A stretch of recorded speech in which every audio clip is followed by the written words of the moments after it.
Bonjour à tous, j'espère que vous allez bien. Dans la vidéo d'aujourd'hui, comme le titre l'indique, je vais vous parler de 5 romans SFF qui se déroulent dans une école. Les écoles de magie, les écoles militaires, les écoles d'assassins, ça revient très souvent dans les romans SFF. Je pense que les écoles sont si populaires parce que c'est un moyen assez efficace de présenter un système magique à des lecteurs ou d'introduire une société fantastique. Comme les écoles sont aussi des environnements très structurés, je pense que ça facilite la mise en place de conflits et permet donc de créer assez facilement une intrigue prenante. Perso, j'adore les romans SFF qui se déroulent dans des écoles.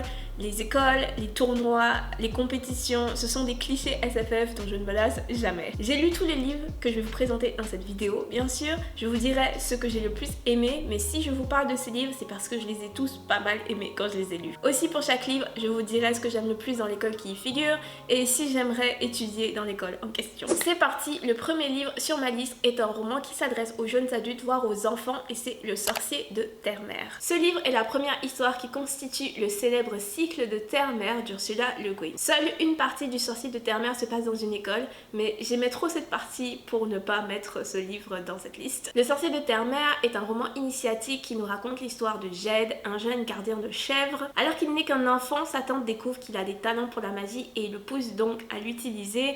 Il réussit à sauver son village d'une attaque, ce qui attire l'attention d'un vieux mage appelé Ogion. Ogion est très intéressé par les talents de Jed et le prend donc sous son aile, mais la soif de connaissance de Jed n'a aucune limite. Ogion l'encourage donc à s'inscrire dans une école de magie qui se trouve sur une petite île appelée Rock. À Rock, Jed développe très rapidement ses habiletés, il s'avère qu'il est très doué en magie, sauf qu'un affrontement avec un autre étudiant vire au cauchemar.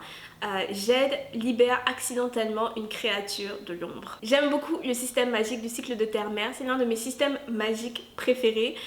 C'est d'ailleurs l'une des raisons qui fait que j'aime autant l'école de Rock. Pour ceux qui ne connaîtraient pas le cycle de Terre-Mère, la magie de Terre-Mère est une magie qui est basée sur les mots, donc toutes les choses qui existent dans le monde ont un vrai nom et un nom courant. Et les sorciers, les mages, etc. doivent apprendre le vrai nom des choses pour pouvoir utiliser la magie et influencer donc les choses autour d'eux. Comme je l'ai dit, Jed ne passe qu'une toute petite partie du roman à l'école de Rock, mais il y apprend sans doute l'une des plus importantes leçons de sa vie.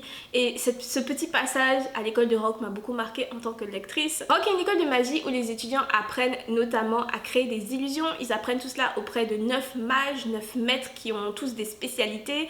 Et ils passent aussi de longues heures à étudier le vrai nom des choses pour pouvoir utiliser la magie. Est-ce que j'aimerais aller dans cette école? La réponse est oui. L'île de Rock a l'air super intéressante. J'aimerais beaucoup apprendre à utiliser la magie de Terre-Mère. La seule chose que je n'aime pas trop dans cette école, c'est que les étudiants dorment sur des lits de paille dans des chambres qui ressemblent pas mal à des cellules. Donc ça, c'est un point négatif concernant cette école. Mais sinon, j'aime bien l'ambiance de l'école de Rock. Le deuxième livre sur ma liste est Vers les étoiles de Brandon Sanderson, le premier tome de sa série Skyward. Ce livre est un livre de science-fiction plutôt jeune adulte que j'ai adoré et qui se passe presque entièrement dans une école. Skyward se déroule sur Detritus, une planète où une colonie d'humains a élu domicile il y a plusieurs décennies. Depuis qu'ils vivent sur Detritus, les humains passent leur temps à repousser les attaques des Krell, une race alien mystérieuse qui passent leur temps à les attaquer par les airs. Spensa, le personnage principal de l'histoire, est une adolescente débrouillarde et forte tête qui rêve depuis l'enfance de devenir pilote et de rejoindre la prestigieuse école de pilotage de Detritus. C'est cette école qui forme les pilotes qui se battent contre les Krell. Déterminée à rejoindre l'école et à voler son propre vaisseau, Spensa va tout faire pour réussir l'examen d'entrée et aussi pour convaincre ses camarades et ses supérieurs qu'elle n'a pas hérité de la lâcheté de son père, qui est connu pour avoir déserté un combat hyper important. Skyward est une histoire plutôt différente des autres histoires de Brandon Sanderson. C'est une histoire fun, accessible, c'est facile de rentrer dedans. Si vous avez l'habitude de lire du Sanderson, vous connaissez probablement sa manie de créer des systèmes magiques hyper compliqués qui nécessitent des pages et des pages d'explications. Dans Skyward, il n'y a rien de tel. Bien sûr, c'est du Brandon Sanderson, donc le fonctionnement des vaisseaux est super précis et on a plusieurs explications sur comment ça fonctionne. Mais ce n'est rien comparé aux pages de dialogue qu'on peut avoir dans Mistborn pour nous expliquer l'allomancie. Donc pour ceux qui n'ont pas l'habitude de lire de la fantasy et pour ceux qui n'ont jamais lu du Brandon Sanderson, je pense que Skyward c'est un bon moyen de commencer à lire des romans de cet auteur-là. Comme j'ai dit, la majorité de cette histoire se passe dans une école. l'académie de pilotage de Detritus. Dans cette école, les jeunes apprennent à piloter des vaisseaux afin d'affronter les ennemis de l'humanité, les Krell. Cette école est une école militaire. Les étudiants sont rassemblés en escouade, ils apprennent à piloter d'abord dans des simulateurs de vol, mais s'il y a un combat contre les Krell, il est fort possible que les étudiants soient appelés sur le champ de bataille, même s'ils sont jeunes et pas forcément expérimentés. Est-ce que j'aimerais rejoindre cette école? J'adorerais apprendre à piloter l'un de leurs vaisseaux, ça a l'air super fun et les scènes de combat aériens dans le livre sont super prenantes, mais il y a beaucoup trop d'étudiants qui meurent dans ce livre parce qu'ils sont juste appelés sur le champ de bataille pour se battre contre les Krell. Donc pour cette raison, pas trop sûre de vouloir rentrer dans cette école. Le troisième livre sur ma liste est La guerre du pavot de R.F. Kuang. Ce livre est le premier tome d'une série que je dirais à cheval entre jeune adulte et adulte. La première partie du livre est très jeune adulte, la deuxième partie est plutôt adulte. L'histoire se déroule à Nicara, un empire qui est souvent en guerre contre son voisin Mugen, une île proche. Notre héroïne, Rin, une adolescente, décide de tout faire pour échapper au mariage forcé que ses parents adoptifs ont arrangé. Elle se met donc à étudier d'arrache-pied pour pouvoir rentrer à Singard, l'école militaire qui forme l'élite de son pays. Le concours d'entrée est extrêmement difficile et même si tout le monde peut passer le concours, c'est très difficile de le réussir, surtout si on ne fait pas déjà partie de l'élite du pays. Mais Rin est déterminée et en passant ses nuits et ses jours à étudier, elle réussit à rentrer à Singard. Cependant, ce n'est que le début de ses difficultés, il lui faudra travailler encore plus fort pour suivre le rythme de l'école, encore plus lorsqu'elle va commencer son apprentissage du pouvoir qui sommeille en elle avec un vieux maître mystérieux. Comme je l'ai dit, le livre est découpé en deux parties. La première partie se passe presque entièrement à Singard, école militaire, alors que la deuxième partie raconte plus le conflit entre Mugen et Nicara. Quand j'ai lu ce livre il y a plusieurs années, j'ai beaucoup aimé la première partie de l'histoire et beaucoup moins aimé la deuxième partie de l'histoire que j'ai trouvé un petit peu plus maladroite. Il y a une grande dissonance de ton entre les deux parties. La première partie est plus jeune adulte, légère, presque fun, alors que la deuxième partie est très sombre, grimdark. Mais pour en revenir à l'école qui apparaît dans ce livre, Singard est une académie militaire qui offre une formation plutôt complète, même si les étudiants apprennent surtout l'art de la guerre. Le rythme de l'école est aussi très intense. Rin doit littéralement sacrifier sa santé physique et mentale pour pouvoir survivre dans cette école. D'ailleurs, c'est une partie du livre que j'ai beaucoup aimé. Sa détermination qui frôle l'obsession est vraiment intéressante à lire. Mais je ne pense pas que je pourrais l'imiter. Du coup, est-ce que je voudrais un jour rentrer à Singard? Pas du tout. Le quatrième livre sur ma liste est la trilogie du soldat chaman de Robin Hobb, plus particulièrement le tome 1, l'intégrale 1 en français qui est disponible chez Pygmalion. Au niveau du genre et de la tranche d'âge, je dirais que ce livre c'est de la fantasy adulte. Le soldat chaman raconte l'histoire de Jamer, un jeune garçon qui est prédéterminé à devenir soldat, comme le veut la tradition de son pays. En effet, il est le deuxième fils de son père et en tant que deuxième fils d'une famille noble, il doit devenir soldat. Ainsi, dès l'enfance, Jamer est formé dans cette optique par plusieurs anciens soldats. Il apprend à monter à cheval, il apprend des techniques militaires, il apprend à survivre en territoire hostile. Son père, qui est lui-même un ancien militaire, sait aussi que c'est très avantageux pour un soldat de bien connaître son ennemi. Il confie donc Jamer à Dewara, un membre de l'une des tribus que leur pays tente de coloniser.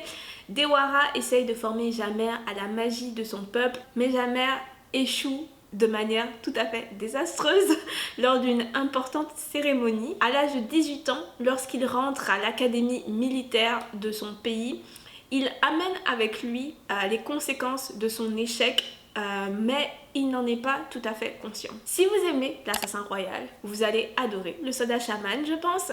On retrouve dans ce livre la plume étoffée de Robin Hobb. On retrouve aussi sa manie de prendre 50 ans avant de faire démarrer son histoire, mais si vous la connaissez, vous savez que ça en vaut la peine et que si on fait preuve de patience, on est toujours récompensé. Tout comme dans l'Assassin Royal, ce livre est raconté à la première personne par un personnage principal qui adore vivre dans le déni et qui n'est pas fiable du tout. À nouveau, on a un narrateur auquel il ne faut pas du tout faire confiance. Si vous haïssez Fitz, parce que je sais que c'est possible de lire l'Assassin Royal et de détester Fitz, Vous allez probablement détester Jammer aussi parce qu'ils sont très proches en termes de personnalité. Perso, j'adore Fitz, j'adore être énervée contre Fitz, c'est l'un de mes personnages fantasy préférés, donc j'ai beaucoup aimé Jammer, même si je ne l'ai pas aimé autant que Fitz. Les trois quarts de l'histoire prennent place dans une école militaire, une école où les étudiants apprennent l'art de la guerre, mais ils apprennent aussi les sciences, la géographie, l'histoire, enfin une histoire...